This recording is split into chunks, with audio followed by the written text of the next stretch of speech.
आज की वीडियो में हम पढ़ेंगे guys magnetic field due to a current carrying circular loop. तो देखिए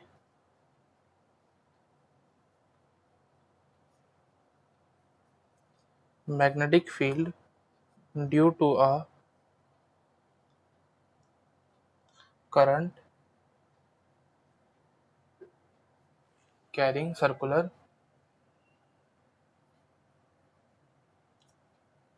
लूप। मतलब मान लीजिए हमने पहले वाले पार्ट में क्या पढ़ दिया था कि हमारे पास अगर कोई भी करंट कैरिंग कंडक्टर है तो उस करंट कैरिंग कंडक्टर में मैग्नेटिक फील्ड क्या बनेगी, उसके अराउंड बनेगी। मतलब इस डायरेक्शन में कुछ जो Maxwell right hand thumb rule बताता था कि मान लीजिए एक हमारे पास करंट कैरिंग कंडक्टर है, इसमें क्या है हमारे पास करंट जो है वो ऊपर की डायरेक्शन में फ्लो हो रहा है, तो हमें बताना होता था मैग्नेटिक फील्ड किस डायरेक्शन में बन रही है। तो उसके लिए हम क्या यूज करते थे, जो राइट हैंड रूल था उसको, कि अपने थंब को क्या करना है, हमें उस डायरेक्शन में रखना है जिस डायरेक्शन में क्या है करंट फ्लो हो रहा है। और ये जो हमारी कर्व्ड फिंगर्स होंगी, कर्व्ड फिंगर्स क्या बता रही होंगी कि मैग्नेटिक फील्ड किस डायरेक्शन में बन रही होगी। मगर मतलब इस केस में जो मैग्नेटिक फील्ड होगी वो क्या होगी, इस वायर के अराउंड बन रही होगी। तो अब हम देख रहे हैं कि हमारे पास कोई स्ट्रेट कंडक्टर की, करंट कैरिंग कंडक्टर की जगह मान लीजिए कोई सर्कुलर लूप आ गया, तो इस सर्कुलर लूप से मैग्नेटिक फील्ड्स जो बनेंगी वो किस डायरेक्शन में बनेंगी और किस तरीके से बनेंगी, ये हमें इस पॉइंट में पढ़ना है। तो पहले कुछ जो बेसिक से पॉइंट्स है वो मैं आपको लिखवा देता हूँ कि मैग्नेटिक फील्ड बनेगी किस तरीके से, फिर मैं आपको डायग्राम भी दिखा दूंगा बना के कि डायग्राम में वो किस तरीके से होगा।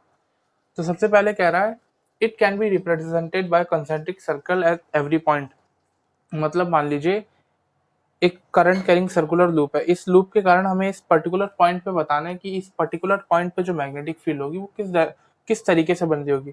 तो हम क्या कर सकते हैं, उसे एक सर्कुलर लूप बना के भी बता सकते हैं कि किस पॉइंट पे जो मैग्नेटिक फील्ड होगी वो किस डायरेक्शन में बन रही होगी, इस तरीके से।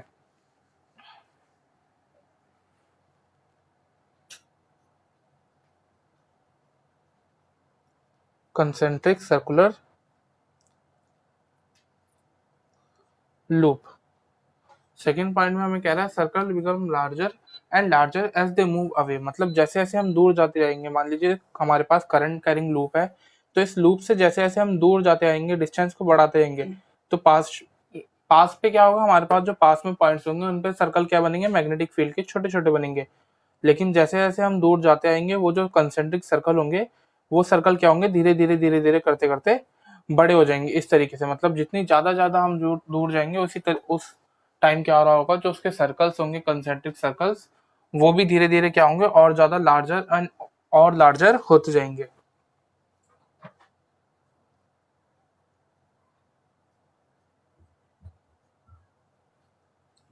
थर्ड वाले पॉइंट में मैं कह रहा था direction of magnetic field inside the loop is same. मतलब अगर लूप के अंदर मैग्नेटिक फील्ड देखें, जैसे मान लीजिए ये लूप है, तो इस लूप में अगर हम इस डायरेक्शन में मैग्नेटिक फील्ड देखें तो जिस तरीके से मैग्नेटिक फील्ड इस इतने पार्ट में बन रही होगी उसी तरीके से जो मैग्नेटिक फील्ड होगी वही सेम डायरेक्शन क्या होगी, इसकी भी होगी। मतलब अगर ये मैग्नेटिक फील्ड क्या है इस डायरेक्शन में जा रही है तो ये वाली मैग्नेटिक फील्ड भी क्या होगी, सेम ही डायरेक्शन में जा रही होगी। मतलब अगर हम अंदर की बात करें तो वहां पे क्या होंगे, जो हमारी मैग्नेटिक फील्ड होगी उसकी डायरेक्शन सेम होगी। कि ये जो हमारे पास करंट कैरिंग सर्कुलर लूप है, सर्कुलर लूप में जो मैग्नेटिक फील्ड बन रही है वो मैग्नेटिक फील्ड क्या होगी, सेम होगी। देखिए अब डायग्राम से देख लेते हैं कि हमारी जो मैग्नेटिक फील्ड लाइंस होंगी वो किस तरीके से दिख रही होंगी। ये एक सर्किट है, सर्किट में क्या है, हमारे पास एक करंट कैरिंग लूप है। इस लूप के साथ हमने क्या कर रखा है कि ये जो कार्डबोर्ड है, इस कार्डबोर्ड के अंदर से हम क्या लेके गए हैं, इस सर्कुलर लूप को लेके गए हैं। तो जैसे ही यहाँ से हम की ऑन करेंगे, की ऑन करते के साथ ही क्या होगा गाइस, इस सर्किट के अंदर करंट फ्लो होने लगेगा। तो वो जो करंट फ्लो होगा, उस करंट फ्लो होने के कारण इस पूरे सर्कुलर लूप में मैग्नेटिक फील्ड बनने लग जाएगी। तो हमने क्या करा, मैग्नेटिक फील्ड लाइंस हमें दिखेंगी तो है नहीं कि मैग्नेटिक फील्ड लाइंस बन किस तरीके से दिख रही हैं। तो हमने इस कार्डबोर्ड के ऊपर क्या करा, कुछ आयरन की जो फिलिंग्स थी, मतलब आयरन के जो छोटे छोटे पार्टिकल्स होते हैं वो पूरे कार्डबोर्ड पे हमने क्या कर रखा था, उसे बखेर रखा था। तो जैसे ही यहाँ से हम इसे ऑन करेंगे की को, पूरे के पूरे सर्किट में करंट फ्लो होगा। तो जैसे ही करंट फ्लो होगा मैग्नेटिक फील्ड जनरेट होगी। तो उस मैग्नेटिक फील्ड के कारण क्या होगा, जो वो आयरन के हमने छोटे छोटे पार्टिकल्स यहाँ वहां बखेर रखे थे वो सारे पार्टिकल्स क्या होंगे, एक सीधी लाइन में अलाइन हो जाएंगे। मतलब जिस लाइन में मैग्नेटिक फील्ड होगी उसी लाइन में क्या होंगे, उसी तरीके से जो आयरन के पार्टिकल्स होंगे वो आयरन के पार्टिकल्स भी कुछ इस तरीके से अलाइन हो जाएंगे। तो वो हमें किस तरीके से पता चलेगा वो कि वो किस डायरेक्शन में अलाइन होंगे। देखिए यहाँ पर क्या है, करंट अपवर्ड डायरेक्शन में है, ऐसे ऊपर वाली डायरेक्शन में है। तो इसकी जो मैग्नेटिक फील्ड बनेगी वो क्या बनेगी, कुछ इस डायरेक्शन में। अगर हम राइट हैंड रूल से देखें कि करंट क्या है, ऊपर डायरेक्शन में, तो जो मैग्नेटिक फील्ड बनेगी वो मैग्नेटिक फील्ड कैसी बनेगी, इस डायरेक्शन में, मतलब ऐसे।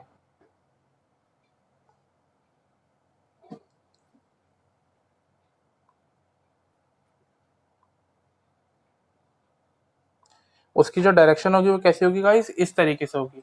ऐसी इस वाले लूप की बात करें तो इसमें जो हमारे पास करंट है वो करंट क्या है, डाउनवर्ड डायरेक्शन में। यहाँ से करंट क्या है, नीचे की तरफ आ रहा है ऐसे। तो इसकी जो मैग्नेटिक फील्ड बनेगी वो मैग्नेटिक फील्ड क्या बनेगी, ऐसे अंदर की तरफ बनेगी। इसकी जो मैग्नेटिक फील्ड बनेगी वो कैसी बनेगी, ऐसे अंदर की तरफ बनेगी हमारे पास। तो इसकी भी मैग्नेटिक फील्ड क्या होगी, जैसे इस वाले में सेम बनी थी उसी तरीके से इसमें भी उसी तरीके से मैग्नेटिक फील्ड बनेगी।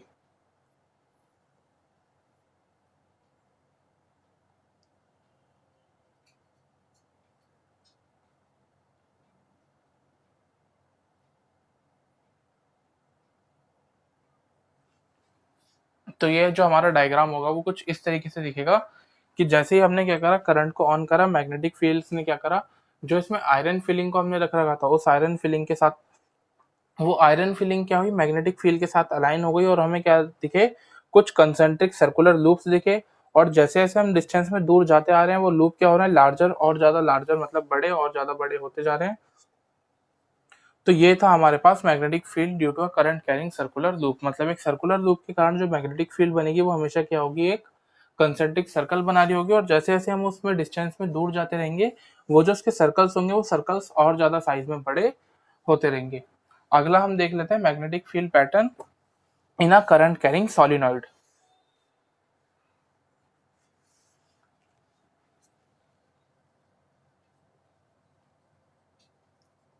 कि एक करंट कैरिंग सोलिनॉइड से जो मैग्नेटिक फील्ड बनती है वो किस डायरेक्शन में और किस तरीके से बनती है।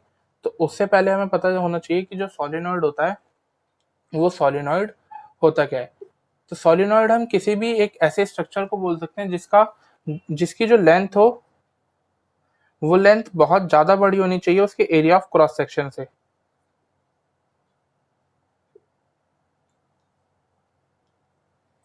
एक बार फिर बता देता हूँ आपको, सोलिनॉइड किन स्ट्रक्चर्स को बोला जाता है, ऐसे स्ट्रक्चर्स जिनकी लेंथ उनके एरिया ऑफ क्रॉस सेक्शन से बहुत ज्यादा बड़ी हो। मतलब जो पाइप्स होते हैं, देखिए इसमें क्या है, एरिया ऑफ क्रॉस सेक्शन छोटा है और जो इसकी लेंथ है वो बड़ी बड़ी है, बहुत ज्यादा बड़ी है। तो इसे हम क्या बोल सकते हैं, एक सोलिनॉइड बोल सकते हैं। जो स्पाइरल्स होते हैं इस तरीके के, इन्हें भी हम क्या बोल सकते हैं, एक सोलिनॉइड बोल सकते हैं, क्योंकि इनका एरिया ऑफ क्रॉस सेक्शन छोटा है और जो इनकी लेंथ है वो बहुत ज्यादा बड़ी है। तो सोलिनॉइड उन स्ट्रक्चर्स को बोला जाता है जिनका जो एरिया ऑफ क्रॉस सेक्शन है वो उनके लेंथ के कंपैरिजन में बहुत ज्यादा छोटा हो, या फिर उनकी जो लेंथ हो वो उनके एरिया ऑफ क्रॉस सेक्शन के कंपैरिजन में बहुत ज्यादा बड़ी हो। तो ऐसे स्ट्रक्चर को बोला जाएगा सोलिनॉइड। इस बार क्या करते हैं गाइस, देखिए हमारे पास एक सोलिनॉइड दे रखा है। उस सोलिनॉइड में हम क्या करेंगे, करंट को पास आउट कराएंगे और उसके थ्रू हम देखेंगे कि उसमें जो मैग्नेटिक फील्ड के पैटर्न बनेंगे वो मैग्नेटिक फील्ड के पैटर्न्स किस तरीके से बनेंगे। तो देखिए देखिए मान लीजिए हमारे पास क्या है, हमारा सोलिनॉइड है। इस सोलिनॉइड के अराउंड हमने क्या करा, ये जो करंट कैरिंग वायर्स थे इन वायर्स को वाइंड कर दिया, मतलब इसके चारों तरफ लपेट दिया। तो जैसे यहाँ से की को ऑन करेंगे, की ऑन होते क्या होगा, सर्किट के अंदर करंट फ्लो होने लगेगा। मतलब ये जो वायर्स होंगे इन वायर्स में करंट फ्लो होने लगेगा। अब उसके कारण क्या होगा, मैग्नेटिक फील्ड के पैटर्न जनरेट होंगे। अब वो पैटर्न किस तरीके से जनरेट होगा, देखिए मैग्नेटिक फील्ड जो बनती है वो गाइस हमारे करंट की डायरेक्शन पे डिपेंड करती है कि करंट किस डायरेक्शन में फ्लो हो रहा है। मतलब करंट क्लॉकवाइज डायरेक्शन में है या फिर एंटी क्लॉकवाइज डायरेक्शन में है। क्लॉकवाइज डायरेक्शन किसे बोलते हैं, जो डायरेक्शन क्लॉक के तरीके से होती है। देखिए ऐसे हमारी जो घड़ी होती है उस घड़ी की सुई क्या होती है, इस तरीके से चलती है, मतलब 12 1 2 3 4 इस डायरेक्शन में। तो क्लॉकवाइज डायरेक्शन किसे बोलेंगे, जब करंट हमारा कैसे फ्लो कर रहा हो, इस तरीके से, वो इस डायरेक्शन में फ्लो कर रहा हो तो उसे बोलते हैं क्लॉकवाइज डायरेक्शन। एंटी क्लॉकवाइज का मतलब होता है वो क्या होगा, क्लॉक के जस्ट अपोजिट डायरेक्शन में चलता है। क्लॉक क्या करती है, इस डायरेक्शन में हमारे पास चलती है। एंटी क्लॉकवाइज का मतलब क्या होगा, करंट क्या हो उसके जस्ट अपोजिट डायरेक्शन में, मतलब इस तरीके से फ्लो कर रहा हो। तो इसे बोलते हैं हम एंटी क्लॉकवाइज डायरेक्शन। अब इसका काम यहाँ पर क्यों है, तो देखिए हमारे करंट की डायरेक्शन से ही पता चलता है कि जो मैग्नेटिक फील्ड होगी वो मैग्नेटिक फील्ड किस तरीके की बनेगी। मतलब हमारे पास देखिए, इस सोलिनॉइड को अगर हम देखें तो इस सोलिनॉइड में क्या होगा, जैसे ही करंट को पास आउट करेंगे दो पोल्स क्रिएट हो जाएंगे। मतलब एक तरफ नॉर्थ पोल क्रिएट हो जाएगा और एक तरफ साउथ पोल क्रिएट हो जाएगा। अब हमें तो पता नहीं है कि नॉर्थ पोल किस तरफ क्रिएट होगा, साउथ पोल किस तरफ क्रिएट होगा। तो वही चीज एक्सप्लेन करने के लिए हमारे पास करंट की डायरेक्शन होती है कि जिस डायरेक्शन में हमारे पास देखिए, अगर करंट हमारे पास एंटी क्लॉकवाइज डायरेक्शन में होता है तो उस जगह पर क्या बनता है, हमेशा नॉर्थ पोल। और करंट अगर हमारे पास क्लॉकवाइज डायरेक्शन में होता है तो उस जगह पर हमेशा क्या बनेगा, साउथ पोल। मैं एक बार फिर बता देता हूँ कि एंटी क्लॉकवाइज डायरेक्शन वाला करंट क्या करता है, हमेशा नॉर्थ पोल को जनरेट करता है। एंटी क्लॉकवाइज वाला जो करंट होता है वो क्या करता है, हमेशा नॉर्थ पोल को जनरेट करता है। और क्लॉकवाइज वाला हमेशा साउथ पोल को जनरेट करता है। तो यहाँ पे अगर हम देखें, देखिए इस पॉइंट पे अगर हम बात करें, इसे अगर हम नाम दे दें, मान लीजिए ये पॉइंट हमारे पास बी है, या ये पॉइंट मान लीजिए हमारे पास ए है और ये वाला पॉइंट बी है। तो अगर हम बी वाले पॉइंट को, सोलिनॉइड इस तरीके से रखा हुआ है, अगर हम इसे इस तरीके से देखें तो हमें क्या दिखेगा, इसका सर्कुलर लूप दिखेगा। तो इस सर्कुलर लूप में करंट जो है वो कैसे फ्लो कर रहा है, देखिए इस तरीके से फ्लो कर रहा है, मतलब एंटी क्लॉकवाइज डायरेक्शन में फ्लो कर रहा है। तो एंटी क्लॉकवाइज डायरेक्शन में हमारे पास क्या बनना चाहिए, यहाँ पर नॉर्थ पोल। ऐसे ही अगर हम इस बी वाले पॉइंट को देखें, ए वाले पॉइंट को देखें, ये ऐसे है, इसे अगर हम ऐसे करें तो क्या बनेगा, एक सर्कुलर लूप हमें दिख रहा होगा। और इस सर्कुलर लूप में जो करंट फ्लो हो रहा है वो किस डायरेक्शन में फ्लो हो रहा है, हमारे पास इस डायरेक्शन में। देखिए इस तरीके से जो करंट है वो क्या हो रहा है, फ्लो के अंदर की तरफ आ रहा है। तो ये क्या है, क्लॉकवाइज डायरेक्शन में फ्लो हो रहा है, मतलब यहाँ पे क्या बनेगा, हमारे पास साउथ पोल बनेगा। तो इस डायरेक्शन में क्या बनेगा फिर, साउथ पोल। अब मैग्नेटिक फील्ड के पैटर्न्स देखिए, हमें पता चल गया नॉर्थ पोल कौन सी डायरेक्शन में है और साउथ पोल कौन सी डायरेक्शन में। तो अब हम इससे क्या कर सकते हैं, मैग्नेटिक फील्ड को क्रिएट कर सकते हैं कि नॉर्थ पोल से मैग्नेटिक फील्ड क्या होगी, जनरेट होगी और वो साउथ पोल के पे जाके टर्मिनेट हो जाएगी। ऐसी नॉर्थ पोल से वो जनरेट हुई, साउथ पोल पे जाके टर्मिनेट, नॉर्थ पोल से बनी और साउथ पे जाके टर्मिनेट। इसी तरीके से वो नीचे वाली सेम डायरेक्शन में भी निकल रही होगी। तो कुछ इस टाइप के जो पैटर्न होंगे वो हमें क्या होंगे, सॉलिनॉइड्स में देखने को मिलेंगे। जब हम उससे एक सर्कुलर, उसमें क्या करेंगे, सोलिनॉइड को वाइंड कर देंगे उससे कंडक्टर से, और उसमें जब करंट पास आउट करेंगे तो वो क्या करेगा, एक बार मैग्नेट की तरीके से, देखिए एक बार मैग्नेट की तरह बिहेव कर रहा है। बार मैग्नेट में भी क्या होते हैं, दो पोल होते हैं, एक नॉर्थ पोल एक साउथ पोल। नॉर्थ से मैग्नेटिक फील्ड निकलती है, साउथ में जाके टर्मिनेट हो जाती है। ऐसे ही इसके अंदर भी हो रहा है। तो यहाँ पे क्या होगा, हमारे पास नॉर्थ से मैग्नेटिक फील्ड निकलेगी, साउथ पे जाके एंड हो जाएगी, और इनसाइड द सोलिनॉइड अगर हम देखें तो उसकी डायरेक्शन क्या होगी, साउथ टू नॉर्थ होगी। तो ये था हमारा magnetic field pattern due to a current carrying solenoid, कि एंटी क्लॉकवाइज वाले की तरफ हमेशा क्या बनता है, नॉर्थ पोल बनता है, और क्लॉकवाइज वाले की तरफ हमेशा साउथ पोल बनता है। तो यहाँ पर हमारे पास नॉर्थ पोल जनरेट हुआ है, यहाँ पर हमारे पास साउथ पोल जनरेट हुआ है।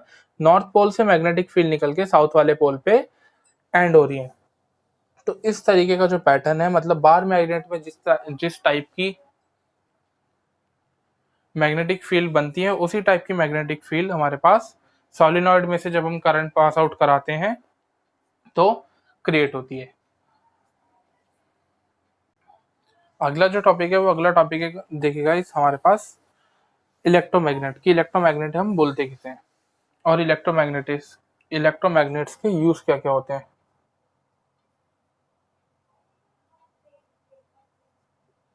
इलेक्ट्रोमैग्नेट वर्ड का नाम सुन के ही आपको थोड़ा बहुत लग रहा होगा मैग्नेट का नाम। मैग्नेट तो हमें सबको पता है मैग्नेट क्या होती है। इलेक्ट्रो का मतलब होता है इलेक्ट्रिसिटी।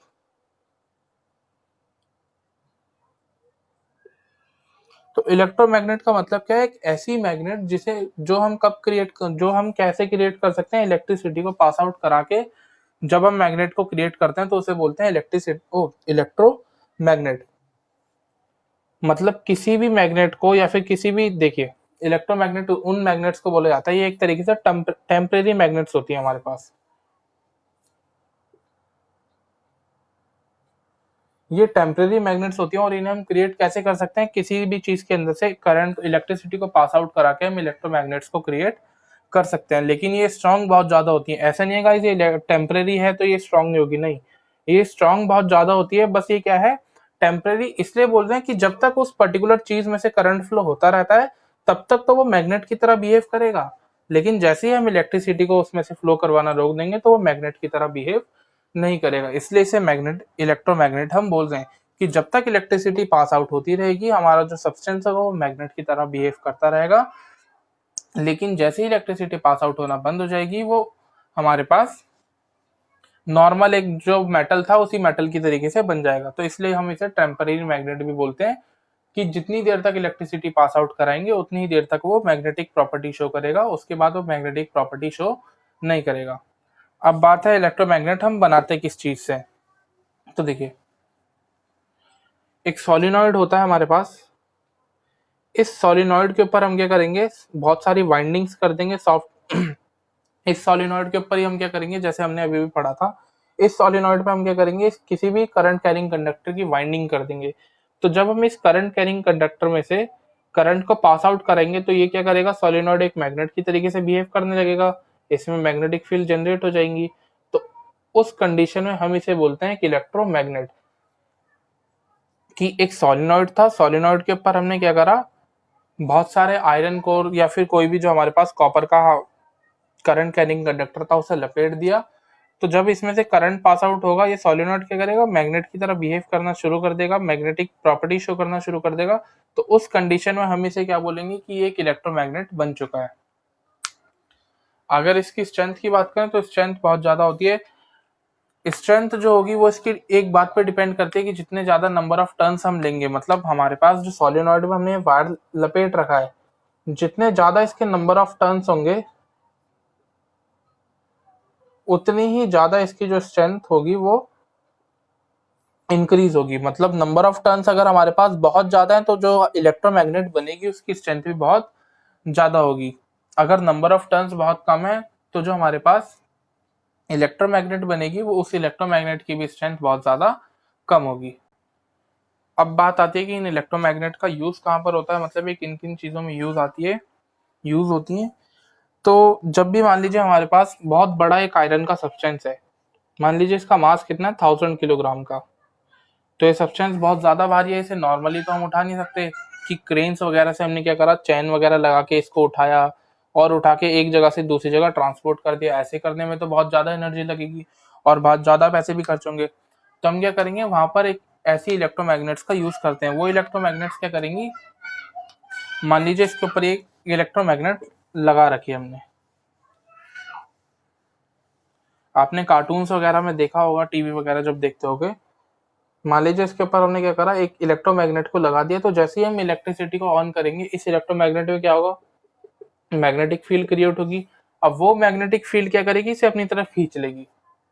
इसे विदाउट एनी एनर्जी हमने क्या करा, सिर्फ इलेक्ट्रिसिटी को ऑन करा है, जिसकी मैग्नेटिक फील्ड के कारण ये जो आयरन का सब्सटेंस होगा वो इसके ऊपर चिपक जाएगा। अब हम क्या करेंगे, इसे यहाँ से जहां पर भी हमें मूव करना होगा वहां पर जाके हम इसे मूव कर देंगे, और जैसे ही इलेक्ट्रिसिटी बंद करेंगे इसकी मैग्नेटिक प्रॉपर्टीज क्या होंगी, खत्म हो जाएंगी, और उसके बाद ये सब्सटेंस दोबारा जमीन पर आ जाएगा। तो ये कुछ काम होता है हमारा इलेक्ट्रोमैग्नेट्स का। इलेक्ट्रोमैग्नेट्स के जो यूजेस हैं वो आपको मैं नेक्स्ट वीडियो में और अच्छे तरीके से बता दूंगा। तो ये था आज की वीडियो में। अगर आपको वीडियो अच्छी लगी हो तो गाइस वीडियो को लाइक कीजिएगा, चैनल को सब्सक्राइब करना ना भूलें। Thanks for watching.